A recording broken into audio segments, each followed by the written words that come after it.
بسم اللہ الرحمن الرحیم۔ السلام علیکہ یا صاحب العصر والزمان۔ ایران کے شہر رے میں حضرت عبدالعظیم حسنی سلام اللہ علیہ کا حرم ایک زندہ سند اور دستاویز ہے، جن کا حرم ایران سمیت مختلف ممالک اور بالخصوص تہران اور شہر رے کے مومنین کی زیارت گاہ اور دعا و مناجات کا مرکز ہے۔ حضرت عبدالعظیم علیہ السلام امام علی نقی الہادی علیہ السلام سے ملاقات کرتے ہیں، آپ سے یہ حدیث اخذ کر کے ایران لاتے ہیں۔ امام عسکری علیہ السلام کا پہلا کام لوگوں کو غیبت کے زمانے میں معاشرے کے انتظام کے لیے تیار کرنا تھا۔ امام حسن عسکری علیہ السلام کو اس امر کے آخری ذمہ دار کے طور پر چند اہم کام انجام دینا تھے۔ اول یہ کہ عوام کو شیعہ معاشرے کے انتظام و انصرام کے لیے تیار کرتے، وہ بھی ایسے حال میں کہ امام معصوم تک رسائی مزید بہت آسانی سے ممکن نہیں تھی۔ یہ مسئلہ سب سے زیادہ اہم ہے۔ اس بات کے ادراک کے لیے ایک فقہی بحث کی طرف اشارہ کرنا چاہیں گے۔ ہمارے فقہ میں قضاء اور شہادت کے موضوعات میں اس موضوع پر بحث کرتے ہیں، اور وہ یہ کہ رسول اللہ صلی اللہ علیہ وآلہ وسلم اور ائمہ معصومین علیہ السلام کے زمانے میں قضاء یعنی نظام عدل میں علم غیب سے استفادہ نہیں کیا جا سکتا، اور ہمیں حکم ہے کہ دو شہادتیں سامنے آئیں یا قاضی کے ذاتی علم نہ کہ اس کی غیبی معلومات سے استفادہ کریں۔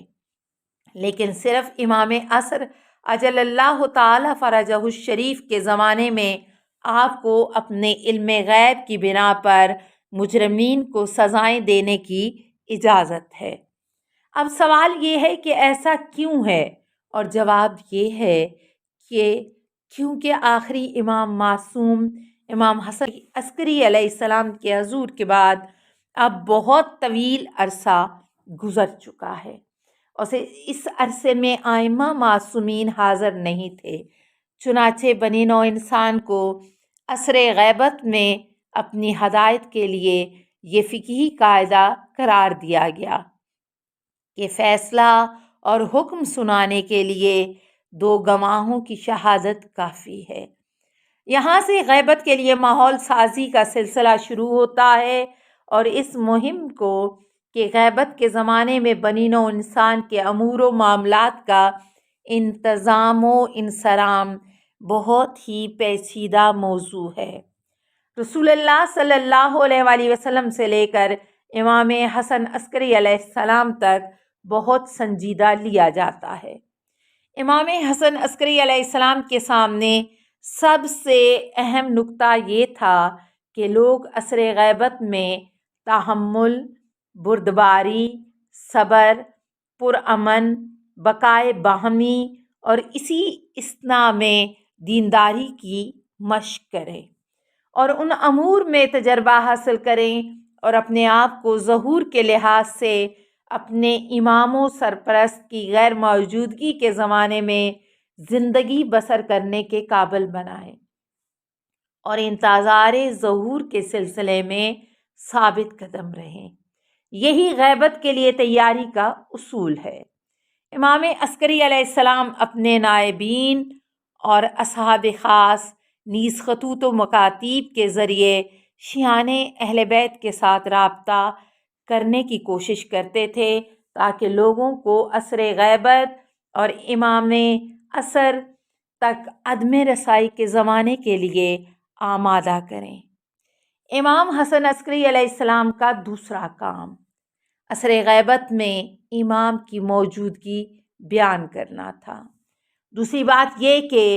امام حسن عسکری علیہ السلام کی ذمہ داری یہ تھی کہ غیبت کے زمانے میں بھی امام موجود ہیں۔ گو کہ وہ آنکھوں سے اوجھل ہوں گے۔ امام حسن عسکری علیہ السلام نے اس موضوع پر بہت زیادہ کام کیا، حالانکہ آپ عباسی حکومت کے ہاں نظر بندی کے ایام گزار رہے تھے اور خاص قسم کے بحران سے گزر رہے تھے، اور آپ کے لقب سے بھی معلوم ہے کہ آپ ایک فوجی احاطے کے اندر مقیم تھے۔ بعض لوگ لفظ عسکر کی صحیح تشریح نہیں کرتے ہیں، کیونکہ آپ کی قیامگاہ محض چھاؤنی ہی نہیں تھی، بلکہ جس علاقے میں آپ مقیم تھے اس علاقے کا نام عسکر تھا۔ آج کے فوجی قصبے، ٹاؤن یا فوجی ہاؤسنگ سوسائٹی جیسا علاقہ تھا۔ عسکر بھی ایسا ہی ایک مقام تھا۔ امام حسن عسکری علیہ السلام کچھ ایسے احاطے میں محدود تھے، کیونکہ ایک فوجی مسکن میں دیدبان، چوکیدار، نگہبان اور جاسوس ہوتے ہیں، اور مختلف قسم کے سیکیورٹی اہلکار ہوتے ہیں۔ عباسی سلطنت بنی ہاشم میں سے جن صدیوں کے پس منظر کے مالک سنجیدہ، مخالف اور رقیب اور عصمت و طہارت اور علم و دانش کے وارث کو اپنے قابو میں لانا چاہتی تھی، چنانچہ عوام کے ساتھ بہت معمولی اور مختصر سا رابطہ بھی ظالم عباسی حکمران ان کے لیے نقصان دہ سمجھا جاتا تھا۔ لہٰذا عباسی حکمران آپ کی کڑی نگرانی کر رہا تھا تاکہ آپ مکمل طور پر زیر نگرانی ہوں اور لوگ آپ کو کم دیکھیں، اور اگر دیکھ بھی لیں تو کم بولیں، اور اگر بولیں تو امامت کے مسائل زیر بحث نہ آئیں۔ فرض کریں کہ نظر بندی اور کڑی نگرانی کی اس بحرانی صورتحال میں امام حسن عسکری علیہ السلام پہلے اور دوسرے مقاصد کو حاصل کرنا چاہتے ہیں، اور لوگوں کو آگاہ کرتے ہیں کہ آپ کے ایک امام ہیں، اور آپ کے امام زندہ اور موجود ہیں، اور تمہارا حامی اور ہادی ہے، لیکن تمہارے لیے ان تک رسائی ممکن نہیں ہے۔ اور امام کوشش کرتے ہیں کہ غیب پر لوگوں کے ایمان کو تقویت پہنچائیں۔ تو آپ نے ان اہداف تک پہنچنے کے لیے کیا کیا مشکلات برداشت کی ہوں گی، اور کن کن وسائل اور روشوں سے استفادہ کیا ہوگا، لیکن جو امر مسلم ہے وہ یہ ہے کہ آپ ان ذمہ داریوں سے بخوبی عہدہ برا ہوئے۔ امام عسکری علیہ السلام کا تیسرا اہم کام امام مہدی اجل اللہ تعالی فرجہ الشریف کا 12ویں امام کے طور پر تعارف کرانا تھا۔ امام حسن عسکری علیہ السلام کا تیسرا اہم اور خاص کارنامہ یہ تھا کہ مومنین کو امام مہدی اجل اللہ تعالی فرجہ الشریف کا بطور امام 12 تعارف کروائیں۔ اس مرحلے میں آپ کی پہلی ذمہ داری یہ تھی کہ امام مہدی اجل اللہ تعالی فرجہ الشریف کو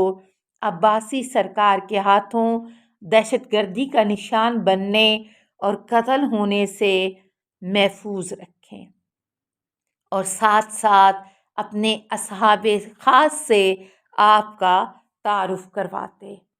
یہ امام حسن عسکری علیہ السلام کی فعالیتوں کا دشوار ترین اور حساس ترین مرحلہ تھا، کیونکہ پہلے 2 مراحل میں کسی خاص شخص بطور مصداق لوگوں کے سامنے پیش کرنے کی ضرورت نہیں تھی، جس کو دشمن کی طرف سے جانی خطرہ ہو یا دشمن اس کو قید کر سکے، اور صرف ایک فکر اور ایک سوچ تھی، ایک تصویر، ایک اسٹریٹجی تھی، لیکن تیسرے مرحلے میں مصداق بھی پیش کرنا تھا، ایک خارجی مصداق جس کے بارے میں عباسیوں نے اپنے درباری علماء سے بارہا سنا تھا کہ آخری معصوم شخصیت ظلم اور ظالم کا کلا کما کرے گا۔ اس آخری معصوم شخصیت کی یہ خصوصیت ظالم حکمرانوں کے لیے بہت ناقابل برداشت تھی، چنانچہ وہ کڑی نگرانیاں کر رہے تھے اور روایات میں اس واقعے کو حضرت موسیٰ علیہ السلام کے قصے سے تشبیہ دی گئی ہے کہ حتیٰ وہ گہوارے کو بھی تلاش کر رہے تھے اور بچوں کی اشیاء ضرورت کو بھی۔ امام حسن عسکری علیہ السلام کے گھر اور اطراف میں ڈھونڈا کرتے تھے، اور اگر کوئی ایسی چیز انہیں نظر آتی تھی تو اس کے بارے میں پوچھ گچھ کرتے تھے اور معلوم کرتے تھے کہ یہ اشیاء کیا ہیں اور کس کی ہیں، کیا یہاں کوئی بچہ ہے، اور اگر بچہ ہے تو کیا اس کا تعلق علویوں سے ہے یا نہیں۔ خوش قسمتی سے امام حسن عسکری علیہ السلام نے یہ بھاری اور دشوار فریضہ بھی نہایت ذکاوت کے ساتھ سر انجام پہنچایا اور مختلف شہروں بالخصوص شہر قم، رے، تہران، کاشان جو کہ شیعہ اکثریتی علاقے تھے، ان میں اپنے خاص اصحاب اور محبین کو آپ کا تعارف کرایا اور غیبت اور ظہور کے بارے میں آگاہ فرمایا۔ یہ کام اس قدر کٹھن اور گھٹن کی فضا اور دشوار حالات میں، جبکہ شیعان اہل بیت حتیٰ کہ شارع عام پر بھی امام حسن عسکری علیہ السلام کے ساتھ بات چیت کرنے سے محروم تھے، بہت ہی عظیم کام تھا۔ امید ہے کہ تمام شیعان عالم ہوشیار مسلمان اور اس امام حمام کے پیروکار اپنے زمانے کے امام اجل اللہ تعالی فرجہ الشریف کی شناخت اور معرفت کے لیے زیادہ سے زیادہ کوشش کریں، آپ کے ظہور کے لیے ماحول سازی کریں، آپ کے مقاصد کے مخالفین اور آپ کے ظہور کی راہ میں رکاوٹ بننے والوں کی سازشوں کو آشکار کر دیں، تاکہ رسول اللہ صلی اللہ علیہ وآلہ وسلم سے لے کر